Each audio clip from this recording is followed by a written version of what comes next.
So, Jim, first of all, I'm sorry to hear about your injury. So, it's so unfortunate that just few days away from the fight. How did this injury happen? Um, Basically, we arrived on Saturday morning, and we thought let's not train too hard and everything. So we did a easy run on a treadmill in a hotel. Then we said, all right, we'll do our last hard session on Sunday, the next day, the following morning. So we're still a little bit jet lagged. So we woke up early in the morning. I think it was about 7 o'clock in the morning over here in Brazil, and then we went to the park down the road, and we had a long warm up and everything, stretched everything. We had sprints and pads we had to do, so we was doing sprints and that. And on the third sprint, I just felt a big whiplash sort of feeling in the back of my left leg.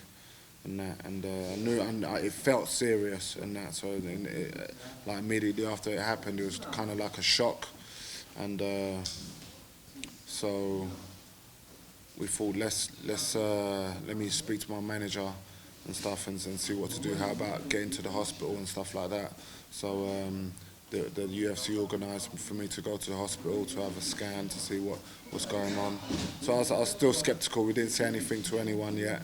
I was still sceptical, but the leg hurt a lot, and so the doctors came back and said that it's not looking good after the MRI. I had the MRI, and then they said it's not looking good, but let's take a proper look at the results and that. And they said if it's over 50% tear, then they view that as a very serious and that. So it came back. The results came back. It was over 50, well over 50%. They said, and then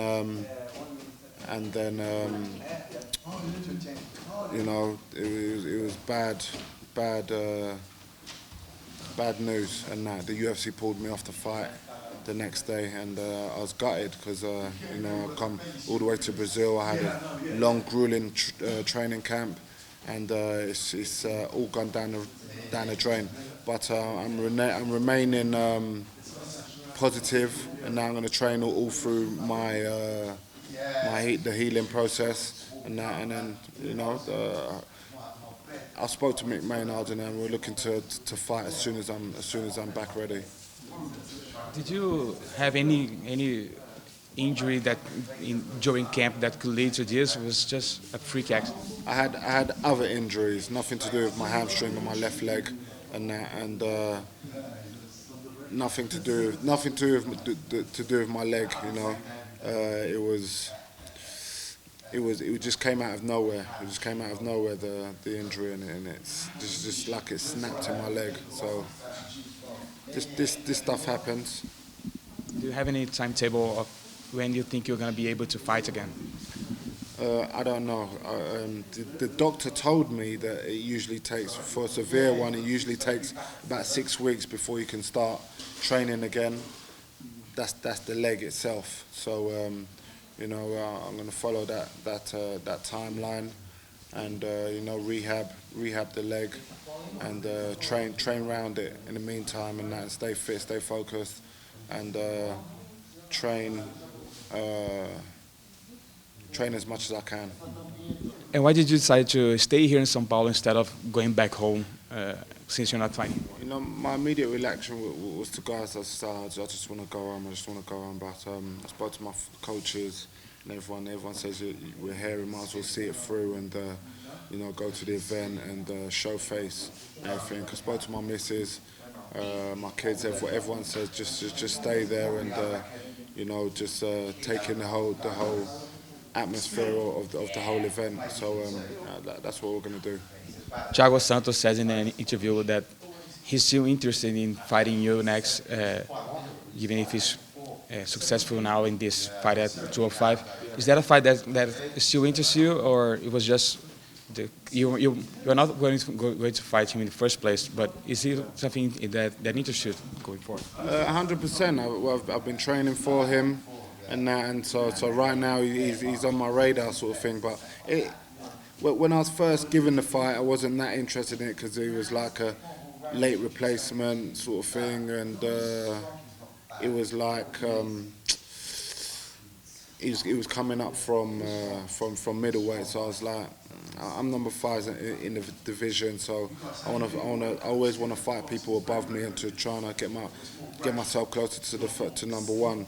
So, but now he is on my radar. So a fight in the future, if he is successful this weekend, is definitely an option. Another big news we had yesterday was Jon Jones' suspension. It's going to be 15 months. What was your immediate reaction when you heard that he's going to be able to come back next month? Jon Jones, I don't know. It is what it is. It is what it is. He was meant to be getting a 4-year or 2-year suspension. There's loads of different stories coming out about he snitched or gave evidence for other people or whatever. But it is what it is. You know, it's happened. There's nothing we can do about it. So everyone just crack on with their lives. Do you think that puts a black eye in the relationship with the USADA and UFC? I think so. But I'm not. Mate, it is what it is. You know, I think what I think, and what I think is that because he's a draw and he's a big name in the UFC and stuff like that, he can get away with certain things, and that's just how life is. You know, there's nothing we can do about it. There's no point fucking crying about it or screaming and shouting about it. They're going to do what they're going to do. So, you know, it's what it is.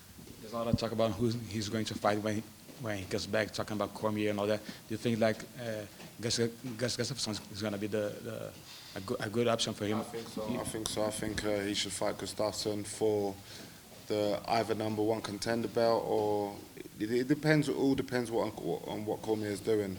Whether he's going and staying at heavyweight or he's coming back down. So I think it all depends on Cormier, what Cormier wants to do. Given his layoff and all that, the fact that he was focused on getting this USADA situation dealt with during this layoff, do you think how do you see this rematch going down if it does happen? With Gustafsson Jones. I think Gustafsson beats him this time.